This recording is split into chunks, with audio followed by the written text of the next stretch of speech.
Coming up on this edition of Access Virginia Beach.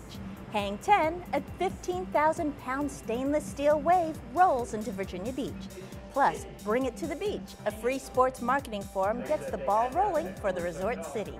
And a night to remember, the school division honors the best of the best at the Teacher of the Year celebration. That and more coming up as we access Virginia Beach.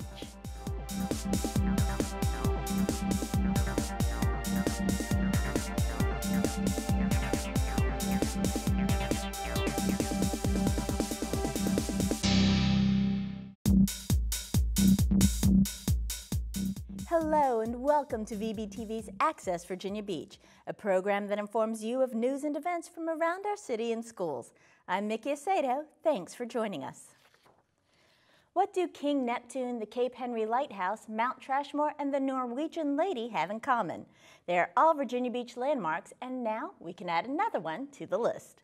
We are here, as you know, to officially dedicate our newest piece of public art. Dozens braved the rainy weather to dedicate The Wave, the resort city's newest landmark. What a perfect way to welcome residents and visitors to the Alaskan Gateway, which has emerged as a bustling, pedestrian-friendly corridor with sidewalk cafes, offices, shops, and homes. It was funded by private donations raised from the community by the Public Art Virginia Beach Foundation. 1, 2, 3, all right! The 35-foot stainless steel sculpture rests in a reflecting pool inside the Alaskan Road roundabout and will be illuminated by LED lights at night. Artist Jeff Larimore designed the wave to reflect the city's nautical elements. First and foremost went after a wave, clearly most obvious, but then I was trying to make it light and graceful, so I then kind of worked with some other drawings, and the wind started mixing in there, and then some nautical elements like the sails and the turnbuckles. The Alaskan Gateway serves as a beachgoer entrance to the north end of the resort area. The wave gives residents and tourists a sense of arrival and marks the entrance to the gateway. Besides the general vacationer, the sports market is one of the largest tourism drivers in the resort city, accounting for more than 50% of the total room nights booked. From wrestling to road races, the sports tourism industry makes a big impact on the city and is a huge revenue generator. Virginia Beach is a leader in the industry. They're one of the top communities in terms of their understanding of the market, ability to find the right events, attract those events here, and produce the kind of visitors that will produce visitor spending that benefits everybody. You've got to have the facilities, the hotels, the restaurants, the shopping. To help grow our share of the market, the Convention and Visitors Bureau hosted a free sports forum at the Convention Center. Stakeholders, venue partners, and local businesses spent the day learning about the overall industry, challenges we are facing, and the opportunities that are out there. Cities around the country have totally bought into the sports tourism business, and we've been at the game for a really long time, the past 13 or 14 years, and it's time for us to up our game, to talk about different trends that are going on in the industry, what it's going to take to stay relevant, what it's going to take to grow our market. The day-long event included educational programs and a roundtable discussion with sports industry experts. Amy Frostick, owner of J&A Racing, an event management company that organizes 4 local races, had this advice for attendees. More than anything, it's teamwork. I think we all get in our little focus of our own business and what we're doing, and I think we need to look at the big picture and all work together on making this a great destination for everybody. The city hosted 33 events last year, which resulted in $46 million in direct spending. This is the second in a series of forums created by the CVB to help realize Council's goal of positioning Virginia Beach as a year-round destination. It's still pretty warm outside, but don't be fooled. Old Man Winter will soon be rearing his ugly head. And with cold temperatures comes expensive heating bills. Eligible homeowners could get some help with those bills thanks to a fuel assistance program. The Virginia Beach Human Services Department is accepting fuel assistance applications now through November 8th. The program helps eligible households with the cost of home heating by offsetting part of the cost. To be eligible, certain conditions must be met. Log on to commonhelp.virginia.gov for applications and information. Applicants will be notified of their eligibility by mid-December.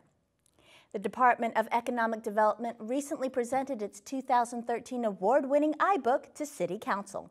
The economic development field, like many other industry sectors, has changed and evolved over the years and has instituted and started to embrace technology as an important new medium. Warren Harris and members of the economic development staff were touting the success of its community profile iBook. Using iBooks has been a great new technology advancement that we've been able to utilize, and to my knowledge, we are actually one of the first communities, and as a result, the International Economic Development Council actually awarded us a gold medal for new media in recognition of our use of iBooks in our economic development program. The iBook is a mobile-friendly, comprehensive presentation with key facts, demographics, and statistics on the city. It represents a significant structural innovation in how the Department of Economic Development markets itself. What we're doing, really trying to stay out in front and keep Virginia Beach out in front of our client base really around the world. Harris believes these tools and marketing strategies will help the department compete on a global level to bring business and capital investment to Virginia Beach. I think you'll see it grow and expand into increasingly new areas within economic development here in Virginia Beach. The department also received a Silver Excellence in Economic Development Award for its 2011-2012 annual report. And here's some good news from Virginia Beach City Public Schools. Dropout rates have decreased and on-time graduation rates have gone up. Data released by the Virginia Department of Education shows that the dropout rate for the class of 2013 is only 4.9%, down from 5.9% in 2012. The school division also increased its on-time graduation rates. In Virginia Beach, 88% of the class of 2013 graduated on time, up from 86.8% in 2012. Log on to doe.virginia.gov for a complete list of rates for individual schools across Virginia. Kellam High School had the highest 2013 graduation rate in the division, while Ocean Lakes had the lowest dropout rate. And those impressive graduation rates are a result of the thousands of great teachers that can be found across the division. Recently, a special event was held to honor the best of the best. It was a night for educators to shine. Teachers of the Year representing each school in the division took over the Westin Hotel for the annual Teacher of the Year celebration. Your quality work, your dedication to students, your passion for learning, and your gift of leading students to more success than they could imagine have earned you the title of Teacher of the Year. The ballroom was full of top-notch teachers, 86 to be exact. All share a passion to do what's best for children and are good leaders and role models. Carrie Gant, an English teacher at Princess Anne High School, was chosen as the 2014 Citywide Teacher of the Year. This is a celebration of teachers everywhere, and especially in our city tonight. And so I want every teacher who walks through the door tonight, I want them to feel like they are the Citywide Teacher of the Year, that we are here to say thank you to them and to celebrate the hard work that they do every day throughout the school year. 22 of the teachers honored have 20 or more years of service to public education, and 5 are National Board certified. Congratulations to all. Coming up next on this edition of Access Virginia Beach, find out how beach teachers use formative assessments to ensure student success, and see what these students unearth as they dig for hidden treasures. We'll have that and more when we return.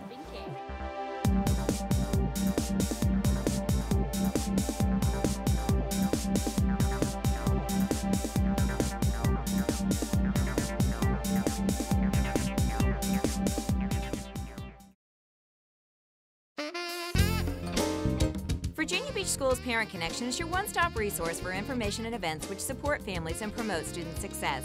Parents, want to help your child select the right college and maximize his or her potential to receive scholarships, grants, and financial aid? What are the 5 questions to ask colleges before your child visits or applies? Is it possible to attend a private university for a public college price? For the answers to these questions and many more, plan to attend How to Choose the Best College for Your Student and Your Pocketbook, being held at Kellam High School Thursday, November 14th from 7 to 9 p.m.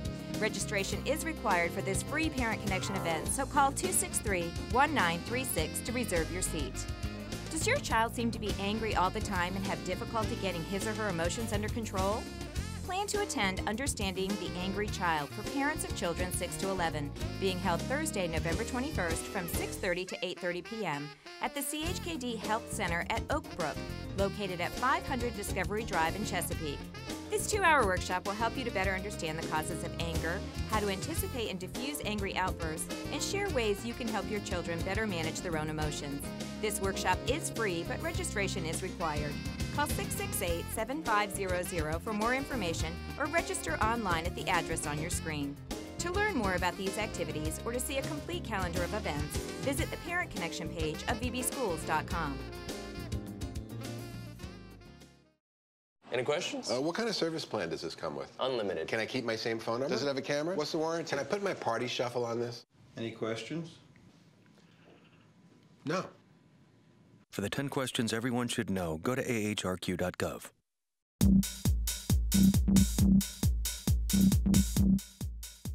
Welcome back to Access Virginia Beach. I'm Mickey Aceto. When they hear the word assessment, a lot of people think of tests, like the SOLs most Virginia Beach students take every year. But there's more to assessment than just tests. What we're going to be doing, obviously, is you guys are going to find the article, okay, that kind of supports your opinion as well as incorporates. A teacher can assess students simply by asking them a question and listening carefully to the answer, or examining their work to find out if they understand the material they are supposed to be learning. These are called formative assessment. The results of these are used to form or develop future lessons that address students' needs. To me, formative assessment is a way for teachers to think about an approach of moving students from point A to point B. If you know where you want your students to go, you also need to check in with them from time to time and make sure that everyone is on the same path together, not per se moving at the same route or moving at the same pace, but everyone is going to get to that final destination in the end. Beach teachers use a number of assessments to determine a student's progress or needs. So formative assessment is just a piece to the puzzle, and you have to look at the different pieces of assessment to really create that full picture. Teachers use a variety of methods to gauge where their students are. Observations, specific lines of questioning, having students write a summary sentence at the end of class, or even the old-fashioned pop quiz. Provides immediate feedback of their present level of understanding, of their skill development. And I think part of being a good teacher is that you're reflective of your practices, and formative assessment allows you to do that. What accommodations or changes do I need to make sure that they're understanding the material? Teachers believe that for real learning to take place, it needs to be internalized. Kids need to have a clear picture of what they do well, what they need to improve upon, and they need to be able, even at the elementary level, to set goals. Well, what do I need to do to get to that level? That's why many elementary schools use stars and stares, an easy way for young students and their parent to understand strengths and weakness. Stars are positive, things they are doing well. Stares are the areas students need to improve upon in order to meet their goals. And the results show that formative assessment benefits both students and teachers. It certainly allows the teacher to grow professionally, to learn along the way about what works and what doesn't. But it also is purposeful teaching, and it's meaningful to plan instruction for your individual groups of students in such a way that everyone will be successful. Formative assessment is part of the school division's balanced assessment approach to ensuring student success. Are you having trouble navigating the Medicare healthcare system? Are you confused about federally mandated changes that might affect your benefits? Well, Senior Services just might have some answers for you. The first annual Medicare Health Fair and Expo is setting up shop at the Convention Center on Saturday, November 16th. From keynote speakers to a host of workshops, participants will learn about Medicare, Medicare basics, successful aging, estate planning, retirement housing, and much more. 75 exhibitors will also be on site. To purchase tickets, log on to ssseva.org.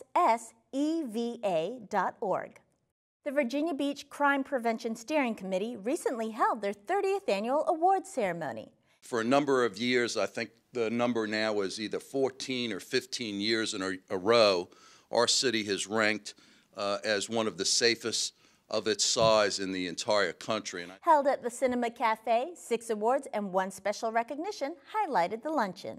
It's important because we would like to see the crimes prevented. We do not want to be looking at statistics. We want to be looking at prevention, and the people that receive the awards every year are people that go above and beyond the call of duty to prevent crime in their communities. The committee urges private and public involvement in community crime prevention and supports a wide range of programs.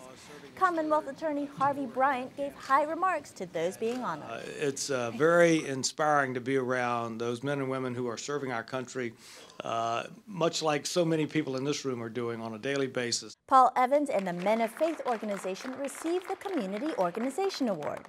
Well, with regards to us assisting the kids in becoming better citizens, I'm a retired police officer myself, so I know what happens when you don't do the right thing.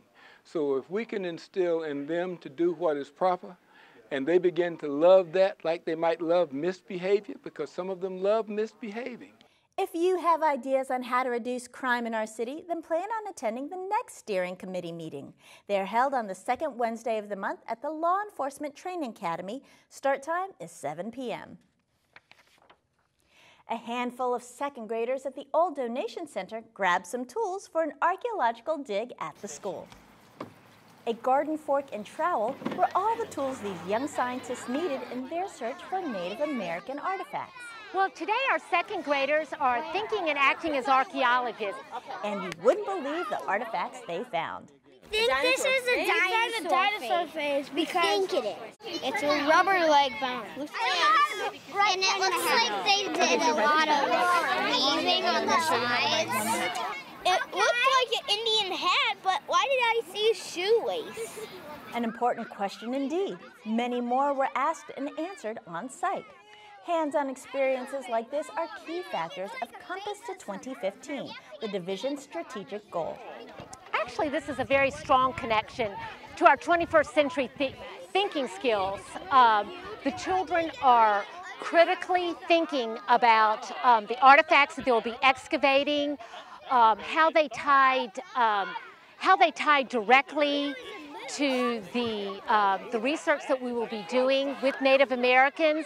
They'll be analyzing their data of where the artifacts came from and how they can be used in the present history. Students took advantage of the break in wet weather and embarked on the task at hand. I'm sitting in it, Callie. It's fine. You have to change your clothes. It's fine if you have a change of clothes, right? Fashion? Duh. Not a worry to this hardworking crew. After these archaeologists located an artifact in their quadrant, it was logged onto a site map and then photographed. Next step was cleaning and carefully brushing off the object. Then it's labeled and measured and finally placed in the artifact buckets. Indiana Jones would be proud of these young archaeologists. We dug in our sections and we tried to find artifacts and we excavated some. What'd you find? I found a dinosaur bone, and then we found a flute, maybe for a celebration. I think I've already found, the first thing we found, it was really big, and I think it was a dinosaur face or a dolphin face. We're digging and trying to find artifacts, and we're being archaeologists, and we're thinking and acting as an archaeologist. Holy mackerel! Feathers? What a great way to get students interested in Virginia's long and glorious history. So actually, it's a great hook. We really want our kids to be thinking and acting in the true application of an archaeologist today. Next step in the process is gathering the artifacts and considering their placement in a school museum. Did you happen to notice anything familiar about the way the students were dressed in that last story? October 16th was Wear Pink Day in support of Breast Cancer Awareness Month. Faculty, students, and staff were encouraged to wear pink and donate $1, all for one very important reason. To raise awareness of cancer research. Almost $800 was raised during the day, and a check was presented to the American Cancer Society. And with that, we've come to the end of our show. But if you've missed something or would like to see it again, you can view this program online. Log on to vbgov.com/media, then under the All Categories button, find and click on Access Virginia Beach. For everyone here at VBTV, I'm Mickey Aceto. Thanks for watching.